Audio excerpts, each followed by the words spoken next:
Right, we live once again. Pep Talk UK, Pro Beez, Bo from Free Kings Boxing, the United Nations Boxing Show. Man, what a weekend. What a weekend. Man, what a weekend. Yeah. Yes. I see you in the coop, man. I see you in the coop. Yeah. Yes. Hey, man, you can drop the top if you want it, man. You can drop the top, man. Oh, no. It's a little bit too cold. It's a little bit too chilly out here for that. We in Chicago. Yes. It's all right, man. You don't want to show them the drip, man. I understand, man. You know what I mean? So what's been Yeah. happening, man? What's been happening? Good weekend of boxing. Triple G, Sarah Meta to start with. Yeah, Triple G. You had a lot of fights. A lot of fights took place over the weekend, man. It was like they're closing out the year pretty strong, man. 100. And obviously, look, the theme of today's live stream is who out there at 168 can stop Canelo Alvarez? And the main question is to the viewers is, will that man be Billy Joe Saunders? First off, I'm going to ask you, what did you make of Canelo's win over Callum Smith at the weekend? You know, Canelo is an elite level fighter, man, and he is. He's an elite level fighter, and what he this is why I think when I was listening to their show, shout out to Tunde, Stamina for Life. I was listening to their show. They had Lady Chan on there. I'm not a teen, man. I'm not teen.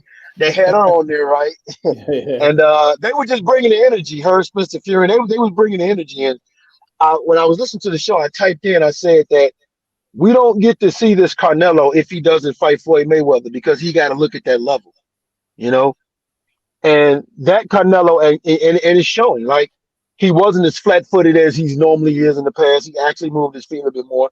He tightened up on his defense, and he's even improved on his stamina. Remember, Canelo used to have stamina issues. Okay, he's even improved upon his stamina. So you know, Canelo, he's going to be a tough fighter to beat in a 12-round fight. Unless like you have to visibly have beaten him bad for 12 rounds. Like it has to be visible that it happened, you know. But if there's any swing rounds or in between rounds, you think that it could have went either way, Canelo will get that nod, man. So he's going to be tough to beat, but he's an elite level fighter.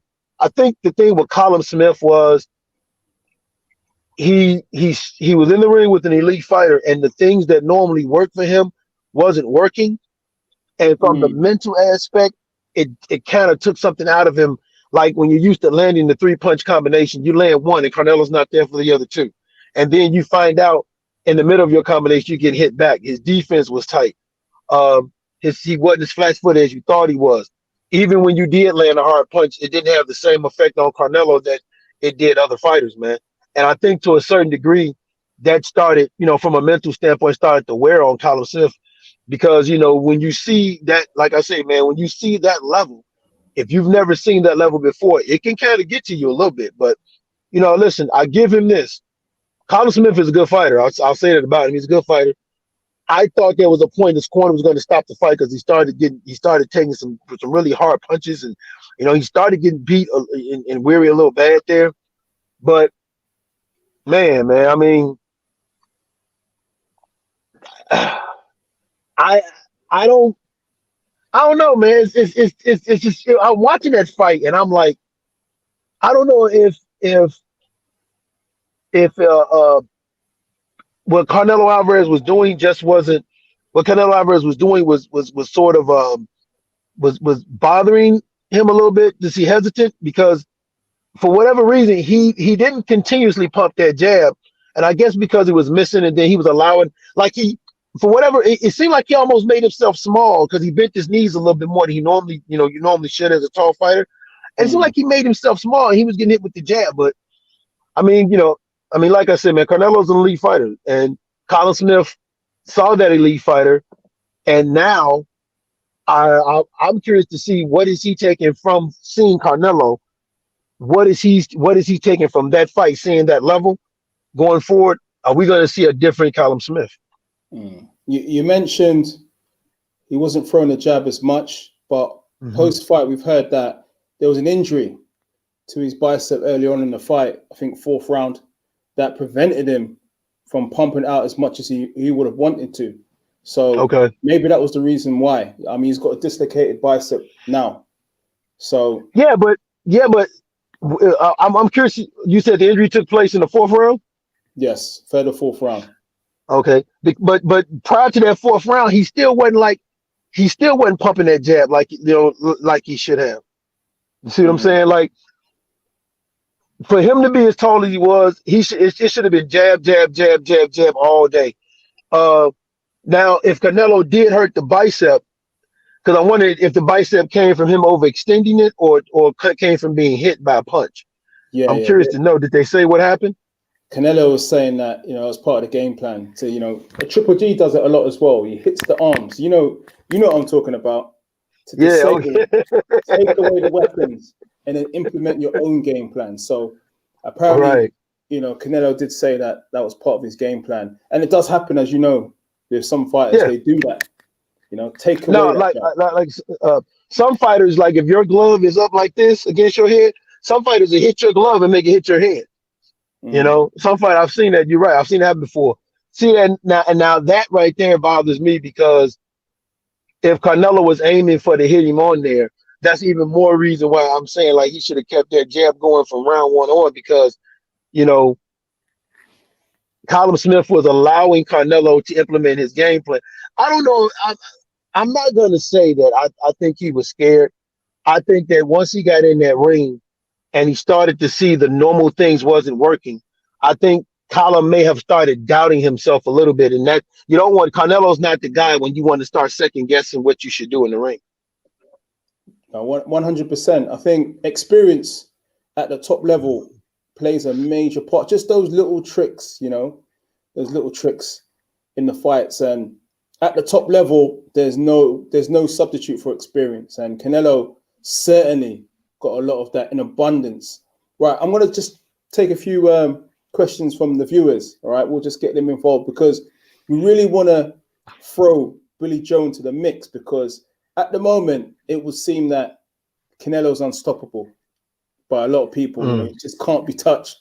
But we need to talk about and say, is Billy Joe the man to beat Canelo at 168? So I want to hear what the viewers have to say. I want to hear what you have to say. Billy Joe says he's the man. He's felt like that for a long time. So, hey, let's put it out there in the forum. We're going to get in. We're going to get in. Yeah. All right. So, guys, smash that like button. Free Kings Boxing, Pep Talk UK, Pro Beezy. It is a party once more. All right. MT, come on, guys. Come on, my guy. Happy Monday. All right. MT, BJ Saunders is the only fighter left who could beat Canelo. Now, this is at 168 that he's saying, MT. Okay. I would assume.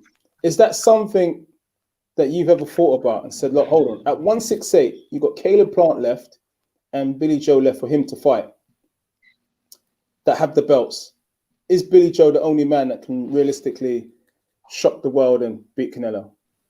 No, I don't think he is. I don't think he's the only man. I think there's a guy that everybody's forgetting about, and he doesn't hold the belt, and that's David Benavidez.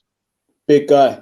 I think a lot of people forget about David Benavidez. David Benavidez, not only does he have that skill set, he has that mental makeup also as well. I think Billy Joe Saunders is I think from a ring IQ standpoint, I think Billy Joe Saunders has better ring IQ than perhaps Callum Smith, right? So I'll definitely give him that, and I think that his just from an overall skill set level, you can say that Billy Joe Saunders, if not, is above Callum Smith, but he's on par with Callum Smith. But again, do I think he's the man to beat him? It's tough really for anybody, and even though I'm mentioning David Benavidez, it's tough for anybody to, in my eyes, to beat Canelo Alvarez in a 12 round fight if you're not knocking him out and knocking him down. In order to beat him, you have to be able to implement your game plan for 12 straight rounds. And even though I like David Benavidez, I I think the thing with David Benavidez though is focus. Like, he can't stay focused to hold his belt because he got outside the ring things. When he's not training, he got outside the ring stuff that he gets involved in, right? It depends on what Billy Joe said. Like Billy Joe Saunders and David Benavidez, to me, it depends on which one shows up. If we get the Billy Joe Saunders, who we saw back when he fought Andy Lee, yeah, that Billy Joe Saunders can stand a chance. Hey, it's boxing, right? So he can definitely stand a chance. But if we get the Billy Joe Saunders that I forget that fight when he had to come all the way down to like 220 some odd pounds and stuff like that. Oh, what's that dude name he fought, man? In the States or in the UK? I think he fought him in the UK. Oh man, I can't remember his name.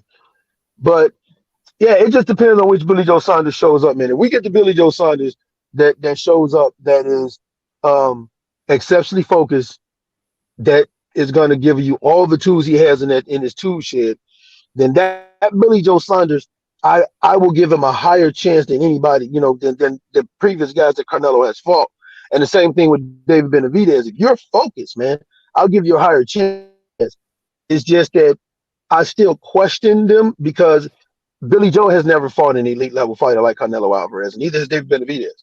And mind you, one more thing we have to take into account is fighting Canelo Alvarez is not so much as the fight. It's not so much as getting in the ring with him. It's that fight. The fight itself is an event that can be mentally taxing on you.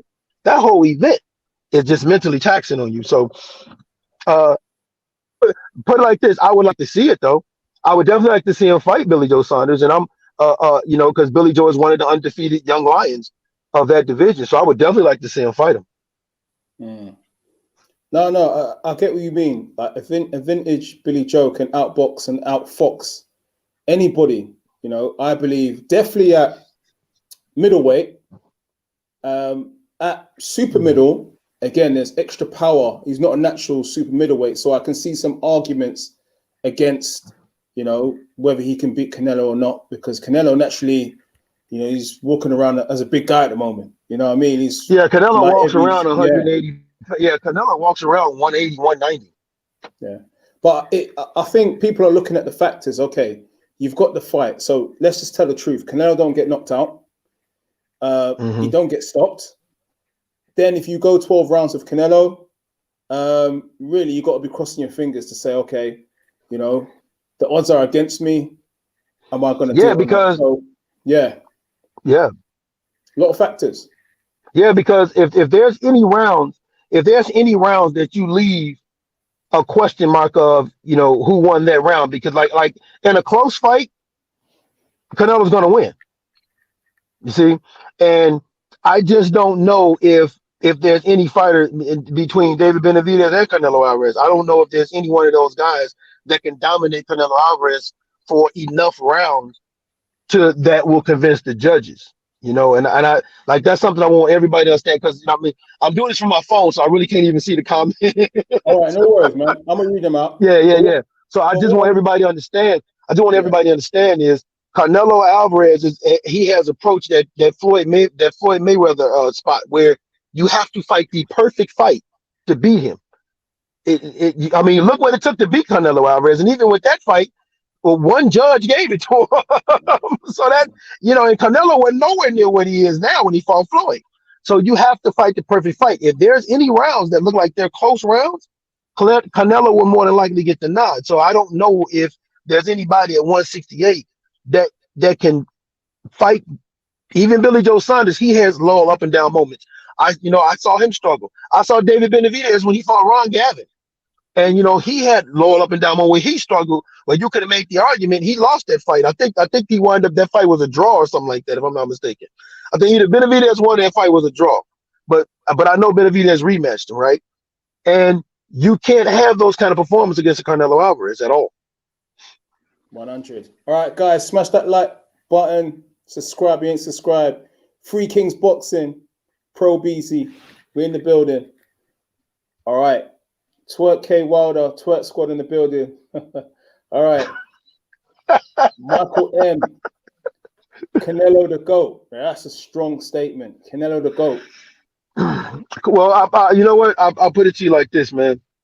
and this might be an unpopular statement, but at the rate he's moving, and let's keep in mind Canelo Alvarez has been being moved the right way, right?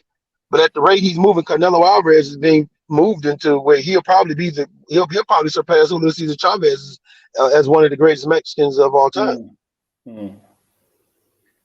I mean, one of because I still think that between Salvador Sanchez and Ruben Alvarez, those are two guys that's up there. Okay, all right.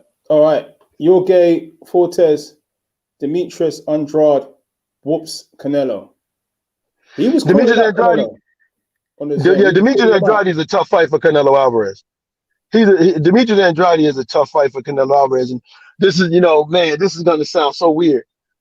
Demetrius Andrade, I think, is a tougher fight for Canelo Alvarez than he is Billy Joe Saunders, only because of the athleticism along with the slick boxing skills that Demetrius Andrade possessed.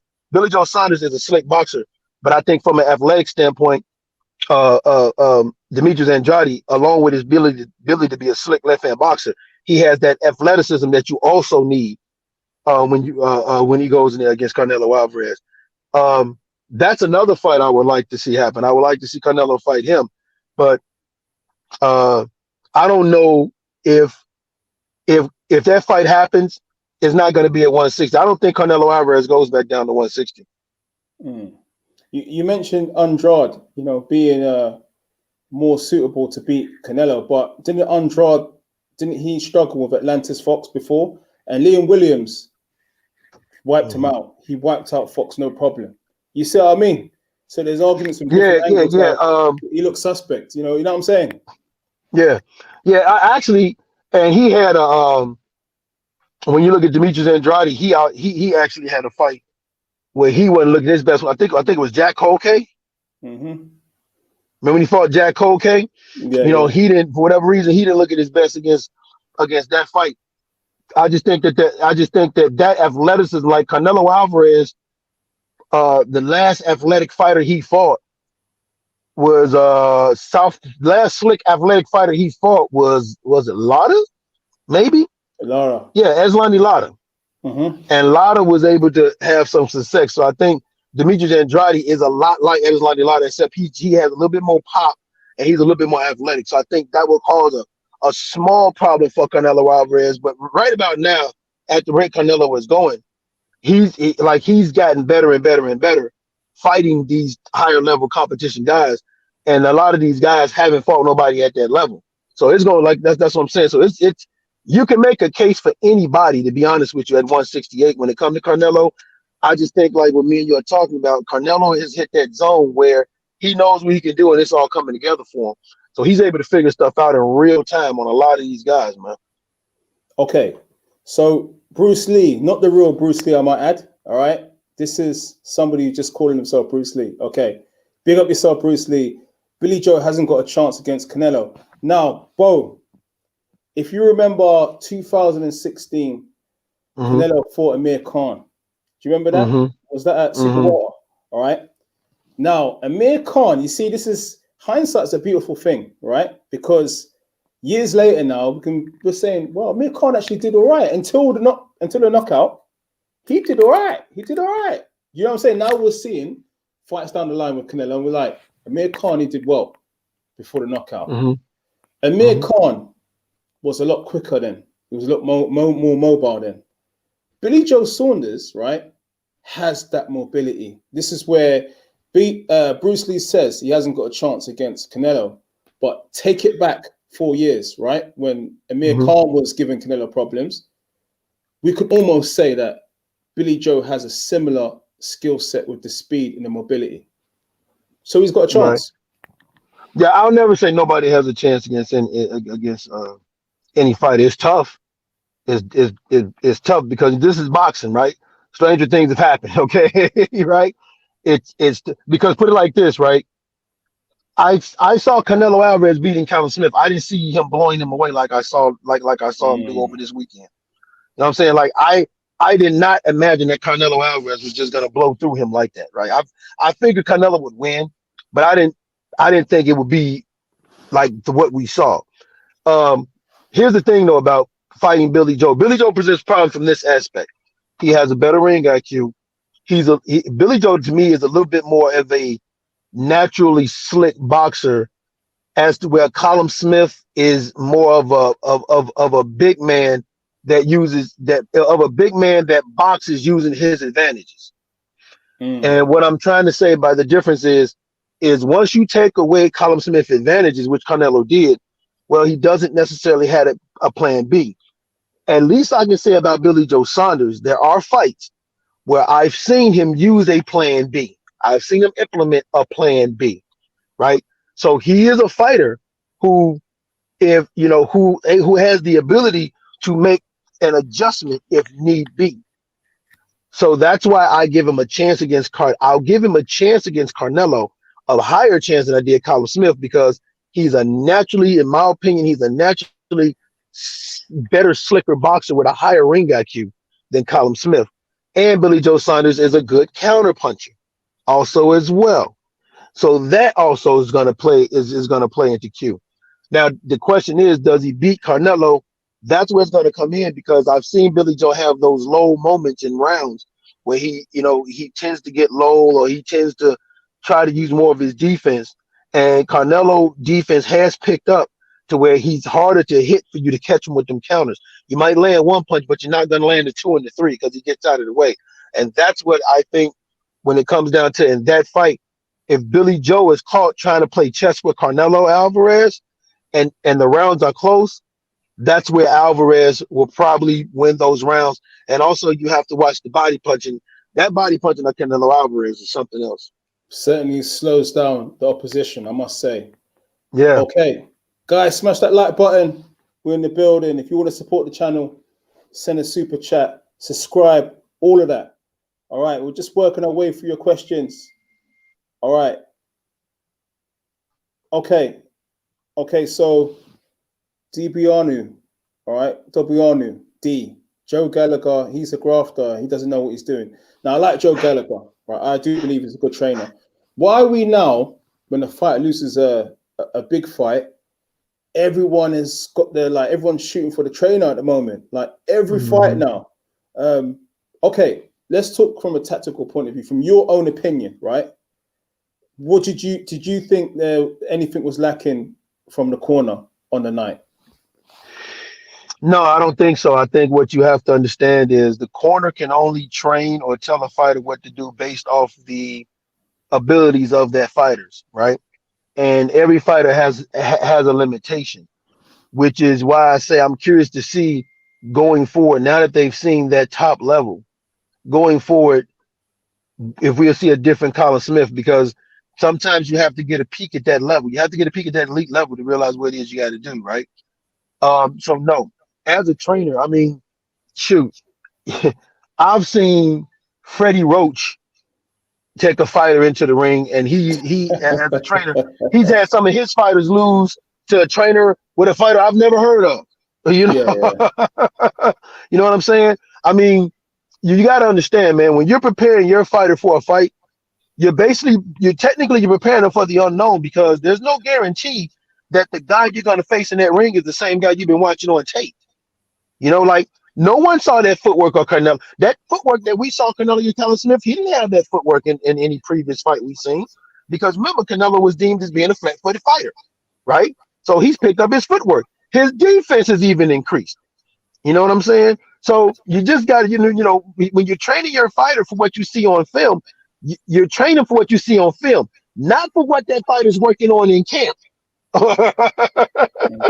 You know what? You know, because what I saw on Saturday, I saw Canelo cut the ring off extremely well.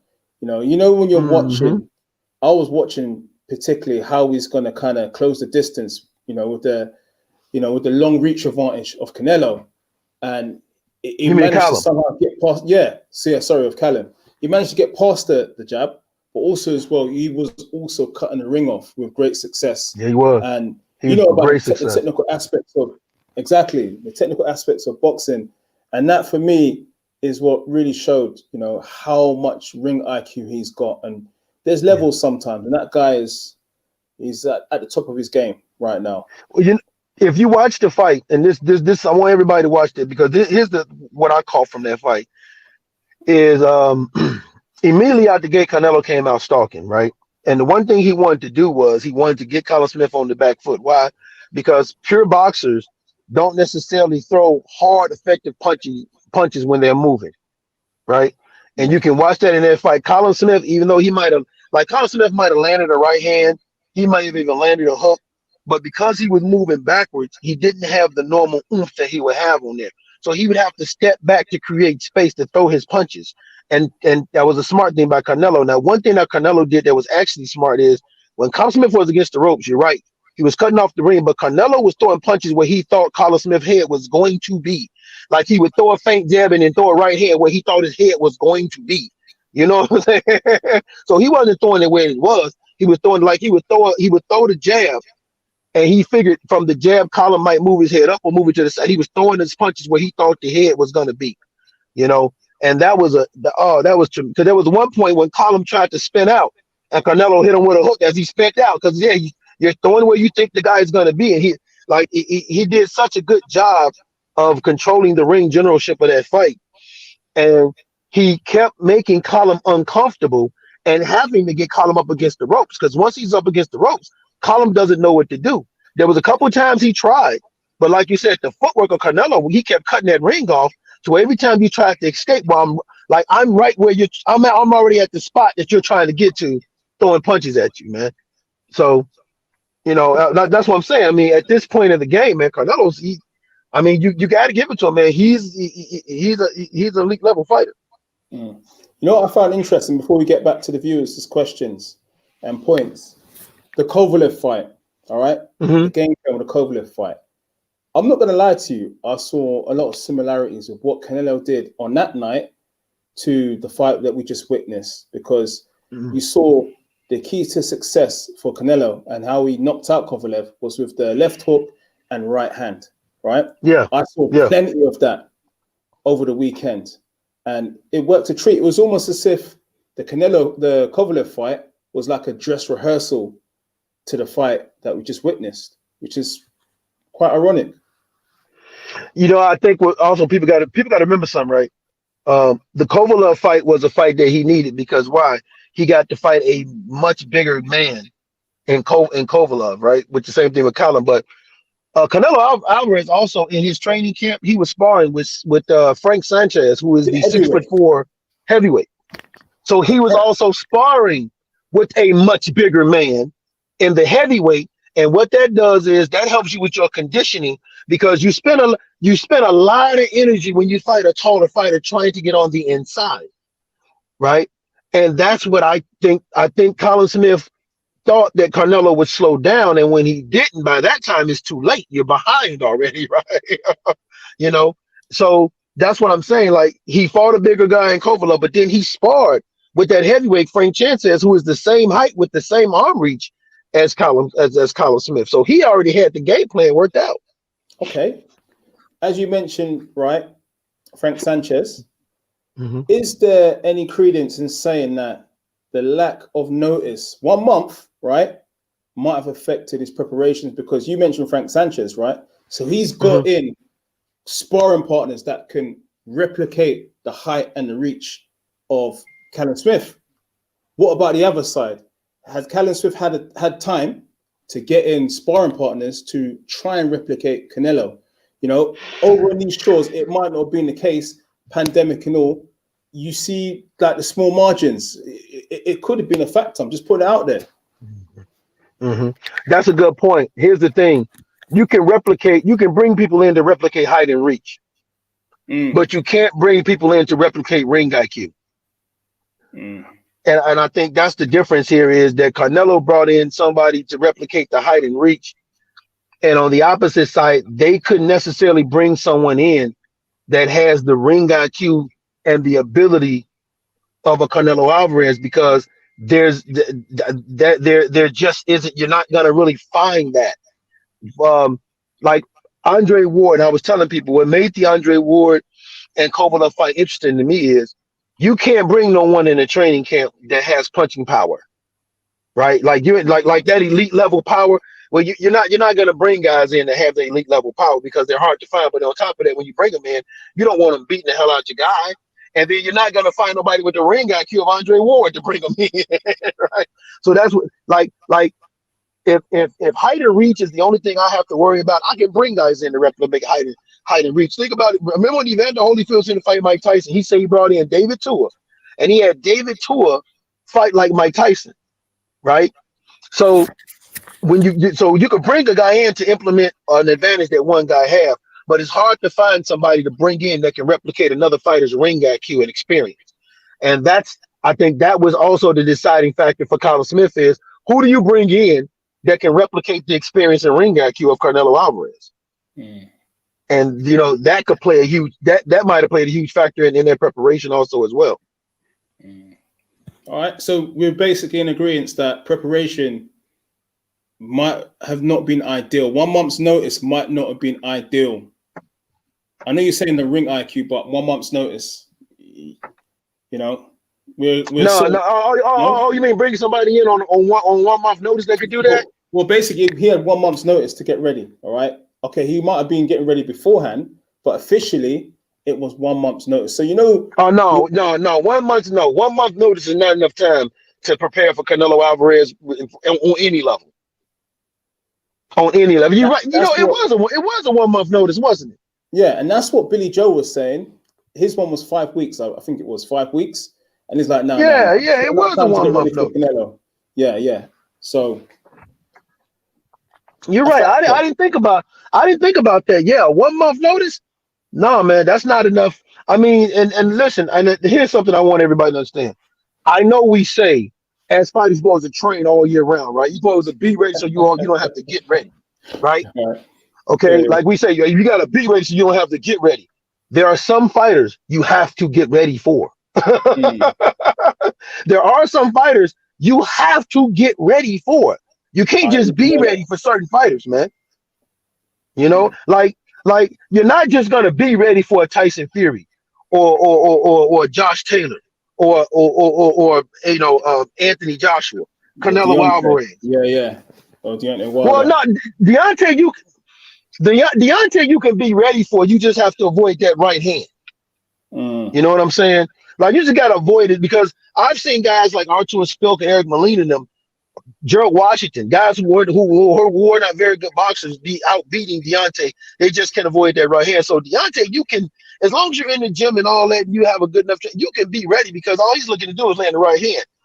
But you can't be ready for Canelo Alvarez that has as many tools in the tool shed that he has that he can apply in that ring. You can't just be ready for a guy like that, man. You can't just. No, you got to get ready for Canelo Alvarez. You got to get ready for a Tyson Fury, Anthony Joshua, or Josh Taylor, or Jose Ramirez. It's some fighters out there, man. You got to get ready for.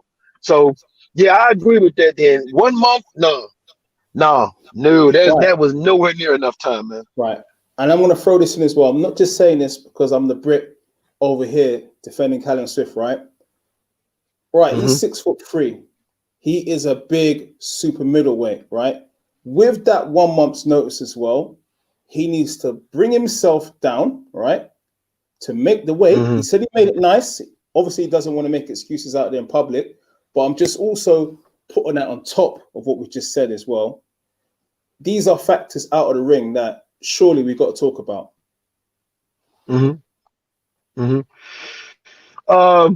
Yeah, you make a valid point. Normally, if you are not fighting, I would say a good barometer that you should be around is anywhere between 10 to 15 pounds close to your fight weight. If you are over there, actually, I would say 10 pounds. So you should be within 10 pounds to your fight weight. If you don't have a fight coming up, and but you're training on a regular basis, you shouldn't go no more than 10, maybe I would say 12 pounds past your fight weight, right? Because once you go into training camp, you'll always get it down. If you only had a month, you can probably drop 7 to 10 pounds in a month and not really feel it affecting you. If you're anything above that, yeah, that can take something out of you also as well. That can, from a just from a physical standpoint, it could you might be able to go 12 rounds, but it could take some pop, or it could take a lot of power off your punches because your body feels weak. So yeah, Right. and then too, you can tell, like you can tell when a guy has killed himself trying to get down in weight just from how he swells up from Mm. punches. You know, how the way he swells up, you're like, yo, man, either this guy, you know, went through a lot to lose weight, or he needs to move up because he rehydrated, didn't rehydrate correctly. He's swelling up badly. So, I mean, you can look at that and say that, but at the same time, you know, the counter that I would always say is, man, again, Canelo, if you're there and you know you're gonna possibly fight Canelo, you gotta be close to your weight because you just never know when they're gonna make that call for you, man. And like that's the thing though, too. Like I'm surprised now that I think about it, because remember Canelo was gonna fight Caleb Plant. Mm. Yeah. And then all of a sudden something happened. Yes, something happened with Caleb Plant, and he winds up fighting Callum Smith. So Yeah, but it makes me wonder, man, like, mm. yeah, it makes me wonder, like, were they ready for that when they took that fight? Well, and then also as well, you know, we talked about that he was going to fight Caleb Plant, right? But if you look at what has Mm-hmm. transpired over the past year and a half or so, or 2 years, he's been fighting tall, rangy fighters that kind of imitate Callum Smith, Rocky Fielding, Kovalev. You see where I'm going? So can we say that he knew that it was Callum Smith all along, but was just playing the Money May game? You know, I'll let you know in a month when I'm ready. We really know that we're fighting you, but I'm gonna let you know in 1 month's time. You know, 1 month before the date. Because let's face it now, Canelo is the franchise right now. He's the franchise guy. You see what I mean? You know what? I'm gonna tell you something. I got a feeling that was always, and I think we said this, me and my man talked about it on the Three King Boxing podcast over at Prodigy of Boxing. Uh, because if you look at when that Caleb Plant fight was announced, it was canceled. Oh my God! It was like 5 minutes later he's fighting Callum Smith. I'm like, oh no, hold on, wait a minute, wait. Hold on, wait a minute. Like normally it's like, oh man, the Callum Smith fight is canceled. Now we gotta look for another opponent. Then you get like 5-6 days. No, Yeah. soon as we heard Caleb Plant was canceled, we heard he was fighting Callum Smith. So it makes you wonder, like, was that? So you're right. Was that the target all along? Right? Because Canelo knows he's the big money ticket. Canelo knows he's the meal ticket. Canelo knows that fighting him is where you're going to get the most money at. So, him being an opportunist and taking advantage, I mean, that's not above him. I wouldn't put that above him or his team. So, that's a very valid point that you have to consider because, again, look how quick they announced the fight after the Caleb Plant fight was canceled. I mean, the ink wasn't dry. Like, I remember writing the article. I remember writing the article about Caleb Plant. Then there was another article that had to be written. He was fighting Callum Smith. It's crazy, isn't it? And you know what I gotta say also on top is as well is Canelo, right? He apparently called Eddie Hearn, right after the John Ryder fight. Say, yo, get me Callum Smith. You know, well, he did the same. He did the same thing with Kovalev. When Kovalev just had a long, hard, difficult fight with Anthony Yard, and was it 2 months? So technically, in 2 months, and then the other guy had 1 month's notice. Anthony Yard. Yeah, he fought after Kovalev won his title back from Lane Alvarez, and then he went through a grueling 12-round fight with Anthony Yard. Canelo was immediately like, no, I want Kovalev. I want him right now. I want him right now. Sorry. Kovalev had 1 month's notice. You see what I'm saying? Yeah. I think Kovalev had a month and a half notice. It was a short notice, right? And it was the most money he was ever going to get. And you're right. So he did the same thing to Kovalev that you can look at and say, hey, he potentially did the same thing to Callum Smith. Yeah. I'm just putting this out there. Look, Canelo's a hell of a fighter. Forget all the rest of the stuff. But I'm just talking about, we've got to talk about the margins, yeah? because the margins do Mm-hmm. count. And you know, like I know, training in the gym is not enough. You need good sparring. There's nothing like sparring. Like even if you're an amateur or you're doing boxing for fun, I'm telling you, there's nothing like sparring. You know that, Bo. You know No, when you there's spar nothing. someone and you step on the scales afterwards, you see the difference. How much water you've Yeah, dropped. Yeah. you know what? And I said this on the show me and you did. Like when you look at the British fighters who have success on the world stage, you know, the Anthony Joshua's, the Tyson Furies, the Josh Taylors, who else? Joe Joyce. Mm-hmm. Um, I can't think of any more right now. But when you look at those fighters, what is the one thing those fighters have in common? Those fighters travel. They travel to different gyms. They bring in other type trainers outside of their own country. Um, they go to, they go to, like the famous gyms we have over here where you'll get that top level sparring. And that's what, so they have the ability. And I'm not trying to say it's better over here than over there. But what I'm trying to say is when you go to a gym, how many gyms do you go to in the UK that have a Floyd Mayweather in that gym that you could spar with, or have sparring like a Javante Davis or a Floyd Mayweather Yeah, or a yeah. Devin Haney in the gym that you can Mm-hmm. spar with? And Mm-hmm. that's that. So so when you look at Tyson Fury going to Crunk Gym. Hell, even Anthony Joshua brought in a couple. He even went to Miami.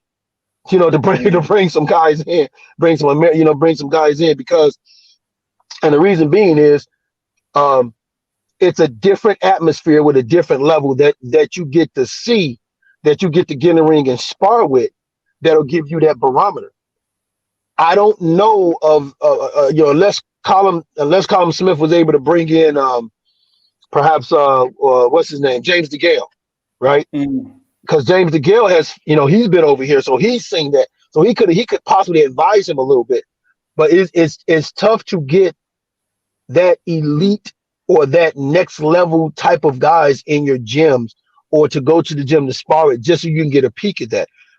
Think about the stories you heard about Earl Spence, how he was in there at the Mayweather gym, Devin Haney, Javante Davis. You hear about these guys at the Mayweather gym or the Crunk boxing gym, or the Wild Card boxing gym where Gennady Golovkin be, where you get, where you get a look at that level.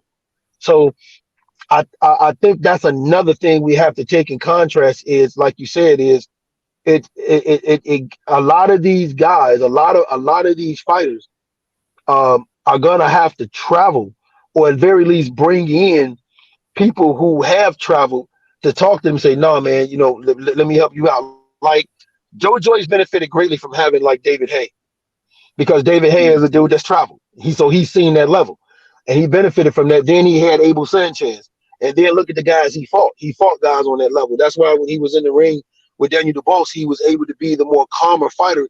Even though you might say he was losing that fight, but he was the more calmer fighter, implementing the game plan to where eventually it worked out. And same thing with Anthony Joshua. Anthony Joshua has learned with Andy Ruiz to be the more calmer fighter. So and Tyson Fury, of course, traveling, and even Josh Taylor.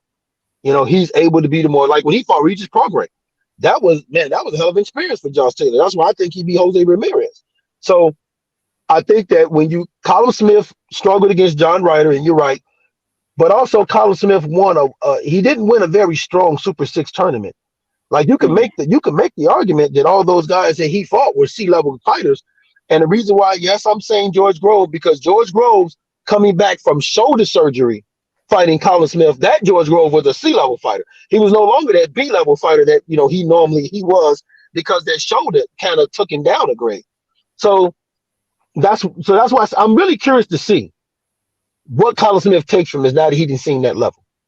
And mind you guys, that when you only have a month or a month and a half to train for Canelo Alvarez, you're behind the 8 ball tremendously.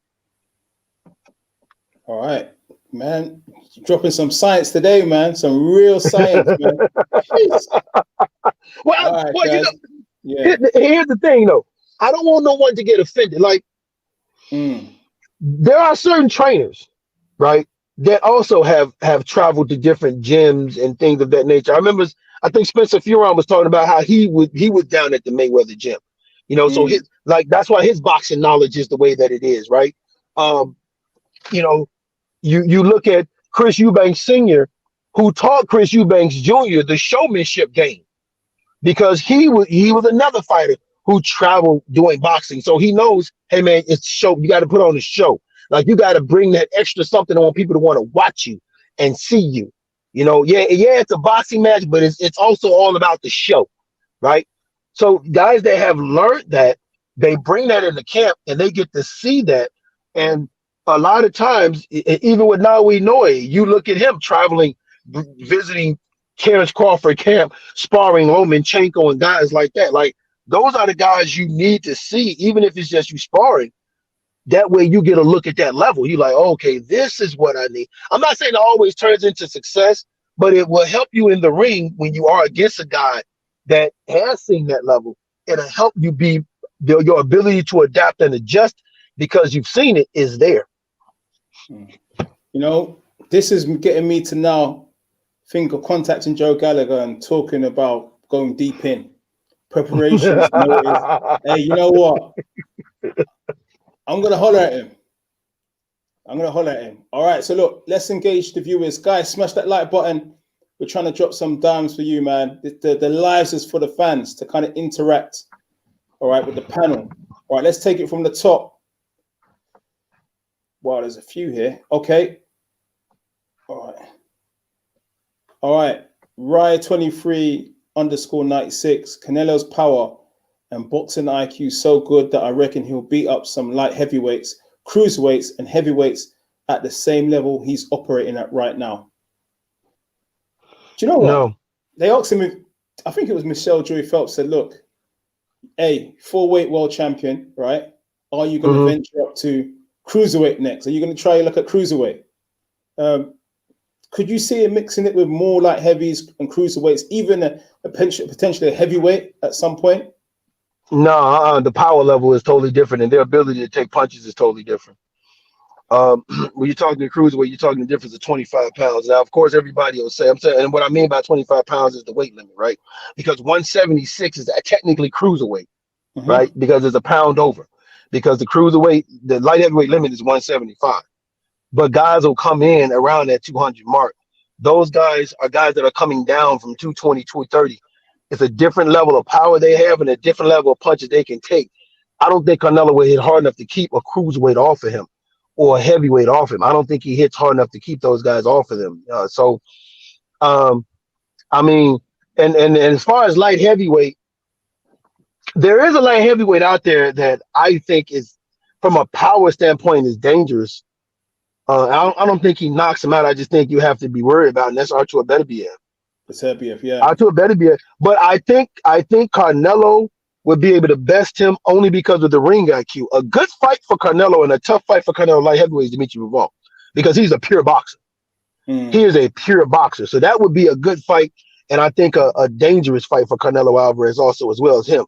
I think when it comes to Beterbiev, his ring IQ could probably get him past Beterbiev, because Beterbiev will be looking to use his power, and I think Canelo could kind of ring IQ get past it, but you still have to be leery of that power.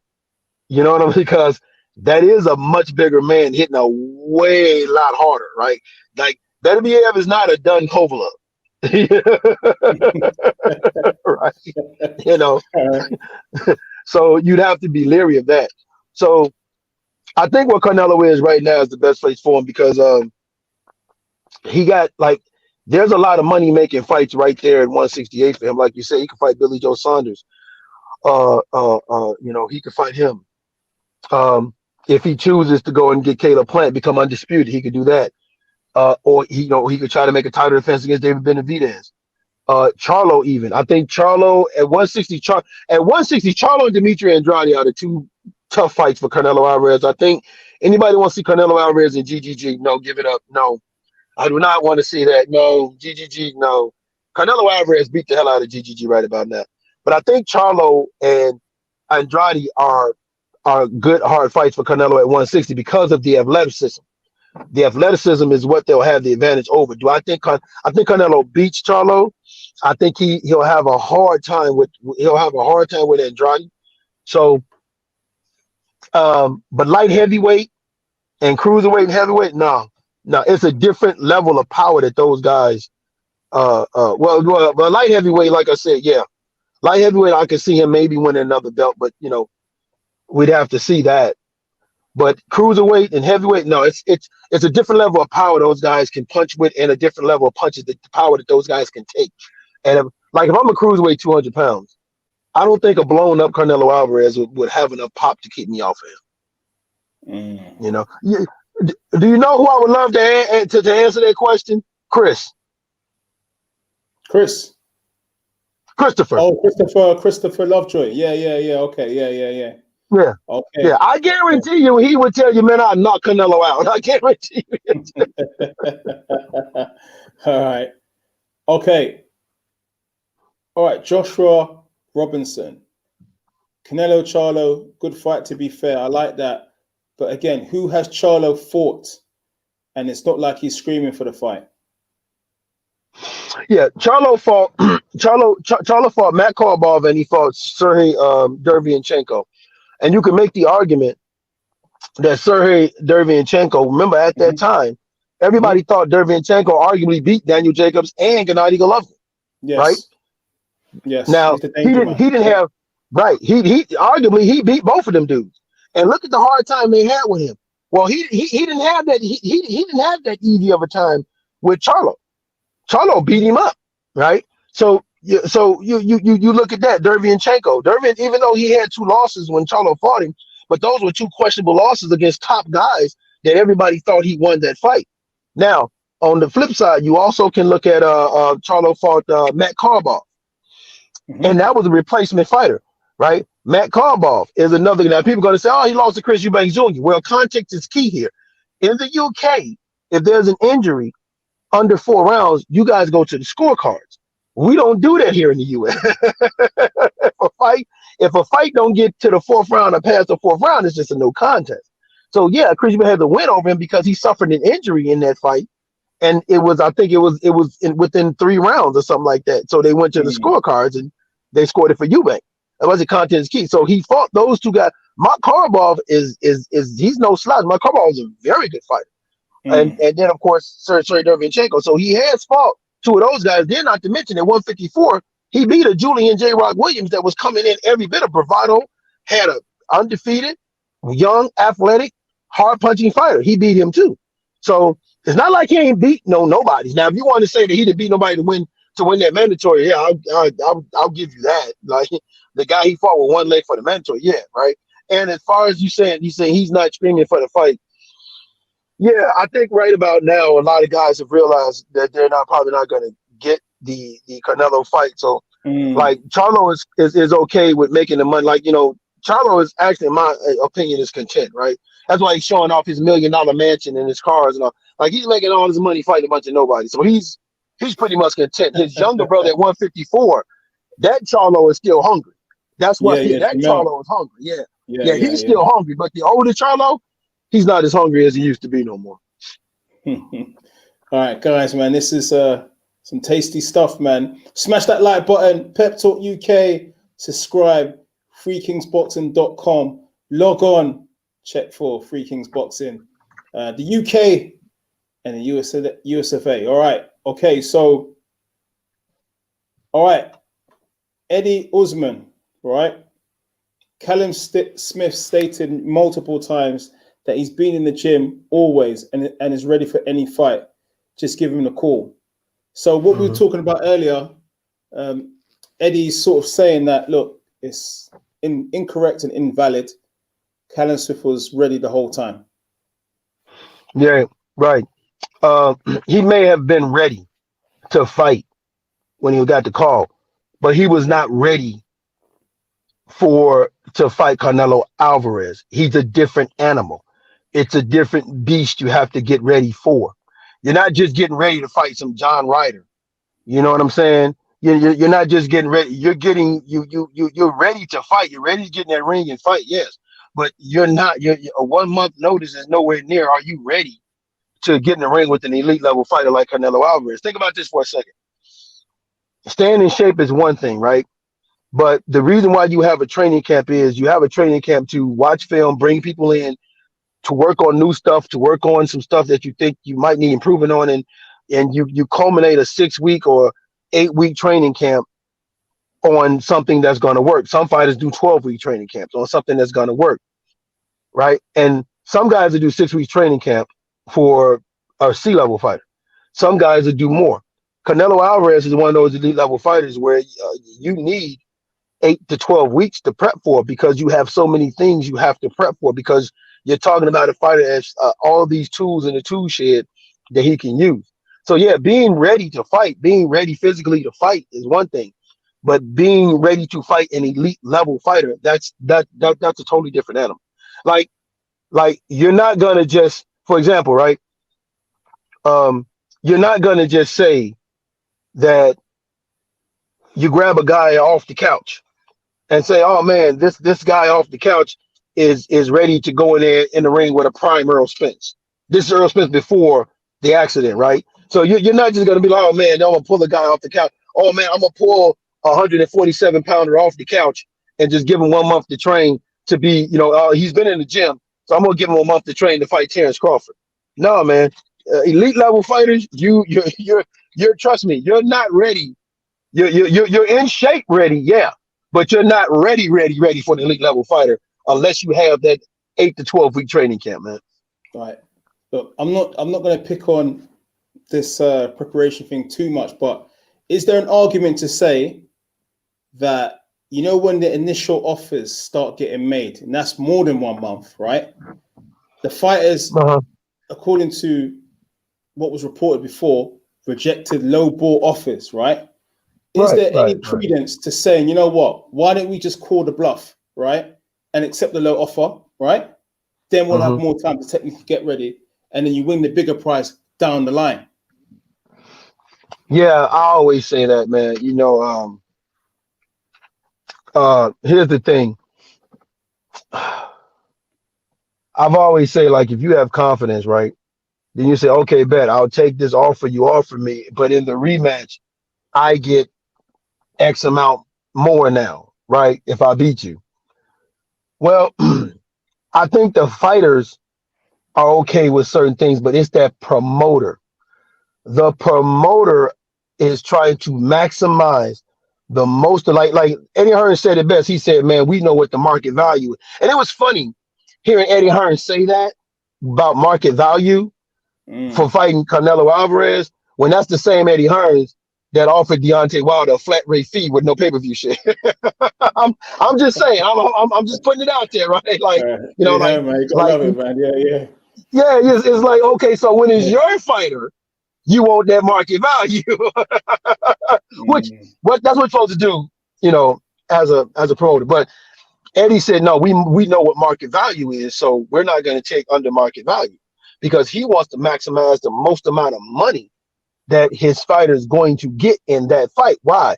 Because he understands that game, that risk factor. Okay, trainers understand, promoters know what the risk factor is. And if they're going to go forward with that risk, they want compensation for that, right? Bob Arum, everything in his fiber, he wasn't trying to make Vasyl Lomachenko and Devin Haney. He even went as far as say that Vasyl Lomachenko and Shakur Stevenson would be a great fight when Shakur makes it to 130. And Shakur was at 126 at that time, right? Because he understood the risk factor of Devin Haney. Why would I take that risk fighting Devin Haney when he's not a part of my promotional team? If he was a part of my team, I'll take the risk, because guess what? The money stays here. So if I'm going to give up that scalp, I'm going to give it to somebody that's going to stay in my camp. Same thing when you're looking at this. Since you're not in my camp, then I want to get the most amount of money I can get for having my fighter fight you, because I understand that there's a 70% chance he's not going to win simply because of who you are if it goes 12 rounds. You see what I'm saying? So that's just the business. I think if it was up to the fighters probably wouldn't have a problem with saying, all right, man, bet I'll fight you, but in a rematch, I get X amount extra, right? But the promoters and everybody else is gonna be like, no. Because remember what Oscar told Canelo when he wanted to fight Lara? Oscar did not want that fight. Because they're like, no, I got it. He said, no, we can't, no, please, no. So, and I think that's, and I definitely think that's what you see is the promoters as well, because they have a lot to lose because they got millions of dollars invested in you. So yeah, it's just it's that risk factor. So if we're gonna take this risk, knowing that fighting you there's a 70% chance we lose when we fight you, at least get me, and what I want my fighter to get paid the most he can amount to get paid. And you know what, man, to be honest with you, you can't be mad at the promoter doing that, because that's part of that's business. The bit like Pep Talk UK, I'm throwing a number out. So Pep Talk UK is worth $1 billion, right? Pep Talk UK worth $1 billion. Ain't nobody finna offer you anything under $1 billion for you to sell Pep Talk UK. If you ain't talking $1 billion, get out my face. You know what I'm saying? Now, if it's a family member and you want to keep it in-house, yeah, you might say, okay, yeah, I'll give you 800, 700 million. Fine, I'll let you buy it because I'm keeping it in-house and I can still reap a little bit of revenue. But somebody on the outside, no. And I mean, that's just how business, that's business, man. Interesting points, man. Again, out of Callum's, out of his hands, with his management team, his promoter. Again, they also have influence on the lead up time to the fight as well. Right. Wow. Okay, man. We're getting this one in, man. This is full smoke. You know what? I'm curious to know because that fight was pay-per-view. Was it pay-per-view for you guys too? The Zone. It was on the Zone. $199 subscription to the Zone monthly. So if you're a member of the Zone, if you're a subscriber, then you get the fight for part of your $199 package. $199? No, $199. £1.99 a month. The Zone. Oh, okay, £1.99. Oh, okay. Great deal. To be fair, good deal for the fights that are on there and the fights that they'll be showing. It was pay-per-view over here. That fight was $70 over here. $70. Wow. Pay-per-view. Wow. Because I mean, and I can see why it was here in the U.S. It was in San Antonio. So I'm curious to see if Callum Smith got a percentage of the pay-per-view revenue.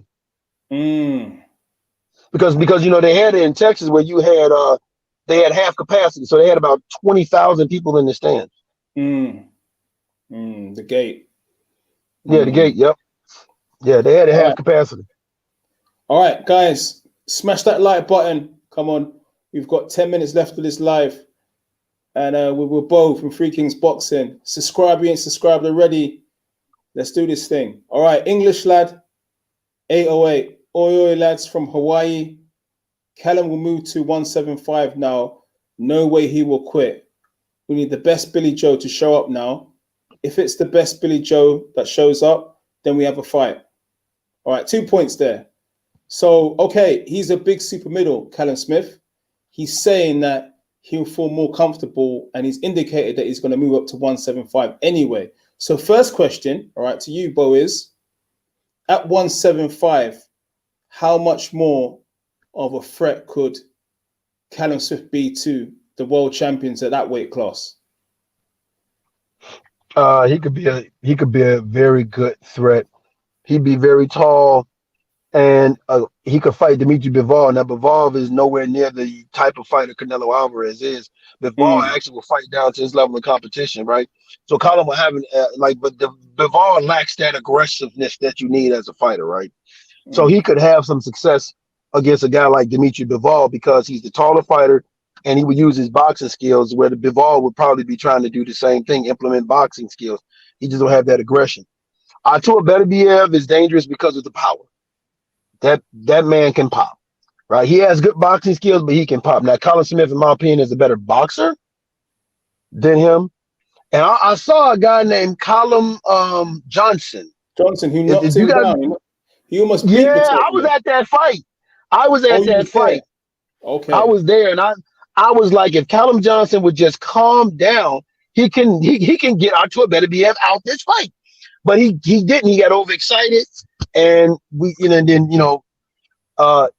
Beterbiev out, and Beterbiev came back, right? But yeah, I watched that fight. So I think Callum Smith, being a much better boxer, will use, Artur Beterbiev is another one. He has the aggression. He just don't have the skill set that Canelo Alvarez has, right? So I could see him trying to use his boxing skill and being successful. So yeah, I could see him having some success at 168. I could definitely, 175. I could see him having some success at 175. But the question is, I don't know, should he move up? Like, I'm curious to wonder why people think he should move up, because he said he made the weight easily. The only way I could think of him moving up is if he did really drain himself trying to, like, if he's been really draining himself these last couple of years trying to stay at 168, then yeah, I could see him moving up. That's what you were saying. That's what you said in his post-fight interview, I believe, on Boxing Social. Okay. So expect Callum Smith at 175 real soon. Okay, well, after the surgery to his bicep. All right, so we need the best Billy to show up. If so, we have a great fight. Well, if he shows up, we have a fight. Okay, so what we was talking about earlier is the best Billy Joe Saunders is a hell of a fighter. He's a hell of a fighter. And you, as you were saying, you can cause problems for Canelo, just to kind of reiterate to the viewers. Yeah, no, if you get the best Billy Joe Saunders, that focused Billy Joe Saunders we saw when he was fighting Andy Lee and Chris Eubanks, and he was going up through the ranks. If you get that Billy Saunders that's disciplined, he's not letting himself blow up to 220 pounds and all of them things, right? He's not out, out in the streets frolicking around and doing crazy stuff. If you get a focused Billy Joe Saunders, yeah, no, that's a good fight for Canelo Alvarez, because Billy Joe, I'm gonna say it again, I think his ring IQ is better, and I think he's a little bit more he's a little bit more athletic than Callum Smith, and I think he's a little bit better. I think he's a little bit slicker boxer as a southpaw than Callum Smith, and that would be something that Canelo would have to deal with, is a slick southpaw fighter. Now, fortunately for Canelo, he's seen it before. He saw a southpaw fighter in Edslandy Lara, so he's seen a southpaw fighter before. So that would be nothing new for him. But I definitely think Billy Joe would cause this problem. I don't think, like, for example, I think Billy Joe has better footwork. So if he got up against the ropes, he could spin out a lot better than Callum Smith was trying to spin out. Callum Smith wasn't trying to spin out; he was just trying to get out. As where Billy Joe Saunders would spin out. And so I definitely think if we get a Billy Joe that's being focused and being ready, very interesting fight. All right, okay. So Dobonanu, all right, Dobonanu D is being saying, look, at Pep Talk UK, please talk about Callum Smith's BS game plan and how garbage Gallagher is. All right. So I'll leave that with you. I like Joe Gallagher, but hey, you can shoot, bro. Well, here's the thing about a game plan. You can only game plan for what you see on tape. But when you get in that ring and it's something totally different, well, then the game plan goes to hell. Hey, what is it Mike Tyson used to say? Everybody got a plan until they get punched in the mouth, right? Until they get punched in the face, right? That's it. Everybody got a plan until they get punched in the face, right? So that's what I'm saying is, man, Callum Smith, he was in there with an elite level fight and he just didn't know what to do. And like he was trying to establish distance with that jab, but the things Canelo was doing was preventing that. He was preventing him from being effective with that jab. He had him on the back foot. He had him going backwards, right? So I don't know what their game plan was. I didn't hear what they said, but I don't think you don't go into camp looking to fight Canelo with a bullshit game plan. Otherwise, I mean, that's just stupid. And I've never met Gallagher, but I've seen him coach guys. I've seen some of the guys he trained. I've heard him in the corner. He doesn't seem like a stupid trainer. He does seem like someone that game plans. But when you are going up against an elite level fighter, I'm going to tell you guys, the game plan does not always work against that guy because he's an elite level fighter. He's not the same guy you see on tape, right? Everybody knew, like, you know what's funny? Everybody knew that if you threw that punch and you missed Floyd Mayweather, you knew the right hand was coming, that pull right counter. And everybody knew it. And no one was ever able to get out of the way of. He hit you every single time with it, And right? also as well, Wow. all right, whilst you're in mid-flow, right? Mm-hmm. So the punch is thrown and the punch is landed. I think we saw that Canelo is very economical with his punches. You know, this is what elite fighters do. They don't waste their shots. You can see that. Callum still threw more punches, but Canelo was on the button more. So Yeah, again, he was. Let's give credit to the brilliance and the ring generalship of Canelo Alvarez. Canelo Alvarez. Give that credit. It's there, right there. Yeah. Well, listen, man. Like I said, man, when you if Callum Smith had success with throwing one punch, by the time he finished the combination, the other two punches just wasn't landing, right? So now your other two punches not landing, and you're getting countered, and you're getting hit to the body, right? Now you got to reset because you don't know what Canelo is because he's spinning you around, right? He's cutting off the ring, which is preventing you from having your distance and being able to maintain your distance. So, I mean, you know, I can't speak on their game plan because I don't know what their game plan was. All I can say is this: Callum Smith was in there with an animal he never saw before, and no matter, I don't care how you game plan, you can game plan your ass off to go into the jungle. That game plan goes out the window when you really see a mountain coming at you. I mean, a lion. When you really see a lion coming at you, that game plan changes real goddamn quick. All right. Hype no fist. BJS is not the guy to beat Canelo. Andrade has the best chance to beat him. Yeah, I think I said that earlier, that only because of the athleticism in Andrade. But again, you know, it's funny, right? When you can pinpoint moments where a fighter had low fights where they didn't look so impressive, and I know we say, like a lot of guys will say, well, you can't really judge. No, yes, I can. I can't really judge off of that performance what I think you'll do, right? Because we was doing it to Callum Smith. We were saying, man, he can't. The Callum Smith that fought John Ryder can't be the same one that fights Canelo Alvarez will lose. And I've seen fights where Demetrius Andrade, like when he fought Jack Colkay, kind of struggled a little bit. Now the Atlantis Fox was interesting because I think he won. Did he knock out Atlantis Fox or did they go to decision? Sorry, for who? Atlantis Fox. Remember when he fought Atlantis Fox? I think did Demetrius knock him out or did he go to decision? I think it was decision. No, he knocked him out. I'm sure he knocked him out. 9th or 10th. Right, he knocked I'll double check that. He knocked him out. Yeah, he knocked him out. I think he did knock him out, but you know, he had to kind of figure his way around that tall, reaching, and height of Atlantis Fox. So you think Andrade is the man that could move up one weight class and beat? That would be the only thing for me is those extra 8 pounds could play a factor. Those extra 8 pounds could play a factor, you know. But I like his, you know, I like his athleticism and I like his boxing skills, and I think that could give Canelo Alvarez a little, some trouble.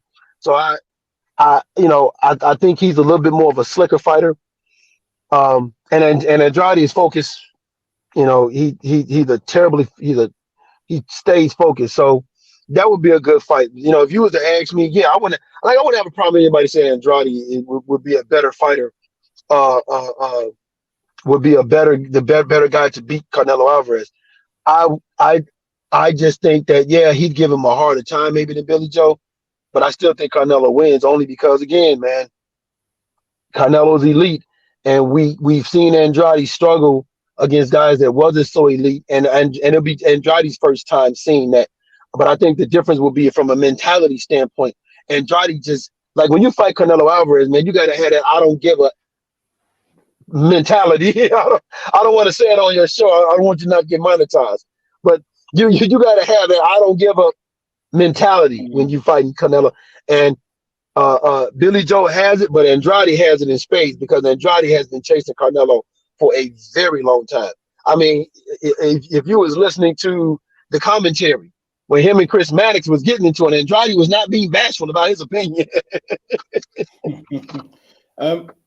Just to kind of stand corrected, Andrade went 12 rounds with Fox. Okay. And won Okay. UD because it was Liam Williams that knocked out Fox. Remember we were saying earlier in the live stream. That's right. It was Liam Williams. Liam Williams got rid of Fox and Andrade went the course with Fox. Went 12 rounds with him. Okay, you can pick holes in everyone, innit? I suppose you can do that, right? Yeah. But again, what do they say? Styles make boxing.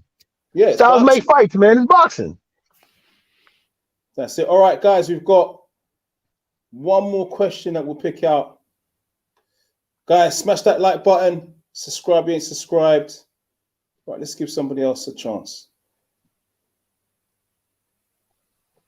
All right. All right, this is the last one, right? And it's quite controversial, right? All right, Mark Davis. Smith will retire. He was waiting for a cash out. Wow.